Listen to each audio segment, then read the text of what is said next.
Mi amor por el deporte nació al mismo tiempo que yo, porque mi mamá y mi papá eran deportistas. Una de las mayores dificultades cuando fui creciendo y fui adolescente es la crítica de la gente hacia un físico definido, hacia un físico distinto a un adolescente común. Entonces mi mamá empezó a apoyarme, empezó a decirme todo lo que te cuesta tener ese físico trabajado y vos escondés. Yo me definiría como una niña con un sueño, que era exponer a Paraguay y mostrar de qué estamos hechos los paraguayos en el exterior y también al mismo tiempo elegir mi país como sede de entrenamiento.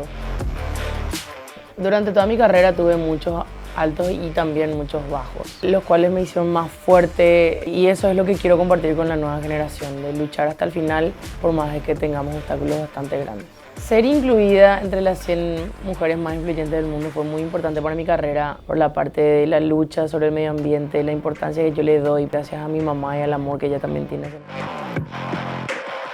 A todas las mujeres y niñas que buscan destacarse, tienen que recordarse que somos ejemplos de fuerza y de determinación, porque nosotros luchamos por nuestros sueños y por un mundo sin violencia. Juntas somos más fuertes y podemos construir un futuro sin miedo. Tu valentía nos abre puertas a todas nosotras. No estás sola.